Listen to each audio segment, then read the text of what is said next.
उसमें से 4 important observation उन्होंने भेजा है। एक तो मून सर्विस का टेम्परेचर क्या है, it is inside and up to certain height.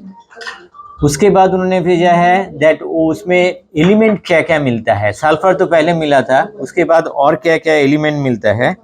वो एलिमेंट में आपको फेरस दैट इज लोहे का कुछ दिखाता है, क्रोमियम का कुछ दिखाता है।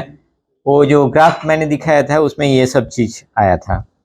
और उसके बाद एक सरफेस प्लाज्मा, ये मून का सरफेस में इलेक्ट्रॉन कंटेंट कितना है और आयन कंटेंट कितना है वो भी मेजर करके भेजा है। और एक भेजा है दैट उसमें मून का जो नेचुरल वाइब्रेशन है, हमारे यहाँ पर जो छोटा छोटा अर्थक्वेक होता है ऐसा जो मून में होता है उसका भी उन्होंने पिक्चर भेजा है। ये 4 चीज का वो पिक्चर भेजा है। इसरो को तो होल हार्टेडली सपोर्ट दिया है and our government is very very supportive and whatever we do, हम जहाँ जो भी करते हैं वो हमेशा हमें इनकरेज करते हैं दैट ये करो आप।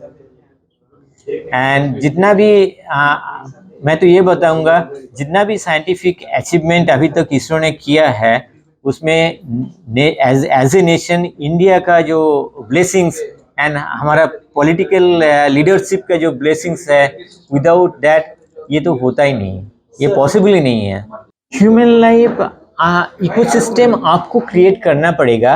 वो हो सकता है हम स्पेस स्टेशन बना सकते हैं तो वहाँ पर भी जाके बना सकते हैं ना, वो पॉसिबिलिटी तो है डेफिनेटली। लेकिन ऐसे वहाँ का जो एटमॉस्फेयर है वहाँ पर जाके आप सीधा सीधा रुक नहीं सकते, वो पॉसिबल नहीं है। आपको आपका एटमॉस्फेयर बनाना पड़ेगा रुकने के लिए। हमारा पहला प्रोजेक्ट तो होगा एक स्पेस स्टेशन बनाना, एक स्पेस स्टेशन बनाना।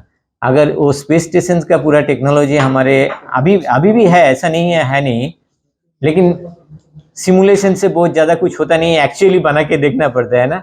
वो जब बनाएंगे आपको पता चलेगा दैट वो स्पेस स्टेशन, इनफैक्ट हमारा जो ह्यूमन स्पेस प्रोग्राम बन रहा है उसमें भी जो क्रू मॉड्यूल रहेंगे उसका अंदर क्या एनवायरनमेंट चाहिए वो हम सब कर रहे हैं। तो ह्यूमन स्पेस मिशन जब सक्सेसफुल हो जाएगा तो उसके बाद हम सोच सकते हैं दैट मून का सरफेस में हमें ह्यूमन के सर्वाइवल के लिए क्या क्या करना चाहिए और कैसे करना चाहिए। जब गगनयान प्रोजेक्ट जो हम बोलते हैं, तो जैसे आपने चंद्रयान मिशन देखा या फिर आपने मंगलयान मिशन देखा, तो ये एक मिशन होता है, एक लॉन्च होता है और उसमें हम अचीव करते हैं। चांद पे जाना हो तो चांद पे जाते हैं, मंगल पे जाना हो तो मंगल ग्रह पे जाते हैं और फ्यूचर में और भी प्लानिटरी मिशन होंगे। लेकिन गगनयान को हम एक प्रोजेक्ट कहते हैं। प्रोजेक्ट कहने का मतलब ये है कि इसमें काफ़ी सारे टेस्ट इन्वॉल्व है। जब बात आती है कि हम इंसान को अंतरिक्ष में भेज रहे हैं और एक रोबोट या सैटेलाइट को अंतरिक्ष में भेज रहे हैं, तो ये इन दोनों में काफ़ी फर्क होता है। इंसान को आप रोबोट को भेज रहे हो या सैटेलाइट को भेज रहे हो तो anyway we will make sure हम अपने तरफ से पूरी इफर्ट लगाते हैं, इसरो अपने तरफ से पूरी इफर्ट लगाता है कि वो सक्सेसफुल हो, ठीक है। क्योंकि anyway there is a lot of hard work involve रहती है और लॉट ऑफ कॉस्ट इन्वॉल्व होता है। लेकिन जब एक बात इंसान भेजने की आती है तो हम थोड़ा और कॉशियस हो जाते हैं, हम उसके बारे में थोड़ा और कंसर्न हो जाते हैं, क्योंकि उस केस में तो हम फेल्यूर एक्सेप्ट ही नहीं कर सकते क्योंकि इंसान की लाइफ उसमें इन्वॉल्व है। तो इसीलिए गगनयान जो प्रोजेक्ट है सीरीज ऑफ टेस्ट्स है। पहले इंटीग्रेटेड एयर ड्रॉप टेस्ट, ये सारी चीजें मैं अपने टॉक में देने वाला हूं, तो थोड़ा ब्रीफ करूंगा कि क्या क्या टेस्ट इन्वॉल्व है।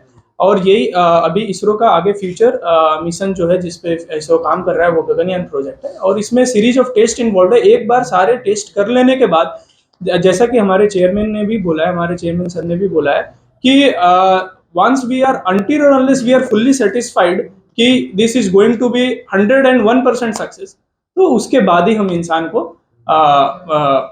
लॉन्च व्हीकल में, जो ह्यूमन रेटेड लॉन्च व्हीकल है जो उसके लिए गगनयान के लिए बन रहा है, उसमें डाल के स्टेटस मतलब टेस्ट व्हीकल, एक टेस्ट व्हीकल फ्लाइट होने वाली है, मोस्ट प्रोबेबली नेक्स्ट मंथ होगी, that will test crew escape system. Crew escape system एक ऐसा सिस्टम बनाई गई है जो कि इन केस अभी लॉन्च होती है और हम देखते हैं कि अगर लॉन्च व्हीकल पाथ से डेविएट हो जाता है तो there is a self destruct command. उससे हम क्या करते हैं कि अगर वो पाथ से डेविएट हो जाता है और वो लैंड मास में फॉल करने जाएगा या फिर वो मिशन नहीं सक्सेसफुल हो पाएगा तो हम उसे डिस्ट्रक्ट कर देते हैं। लेकिन जब इंसान उस लॉन्च व्हीकल में बैठा हुआ है और उसके बाद अगर इन केस अगर लॉन्च लेट से कि कुछ ऐसी होती है बातें होती है कि मतलब कुछ ऐसी सर्कमस्टांसेस होती है कि launch vehicle is start to deviate from its path, या कुछ फायर हो गई या कोई स्टेज परफॉर्मेंस अच्छे से नहीं किया, तो उस केस में सुरक्षित क्रू को वापस कैसे लेके आए, उसके लिए एक क्रू एस्केप सिस्टम बनाई गई है, डिजाइन की गई है। और इसकी टेस्ट करनी जरूरी है। पहले पहले हम इसकी टेस्ट करेंगे, तो वो टेस्ट इन्वॉल्व है और जिसको टेस्ट व्हीकल फ्लाइट हमने नाम मतलब इसरो ने नाम दिया है। और that test vehicle flight will most probably take place next month और नेक्स्ट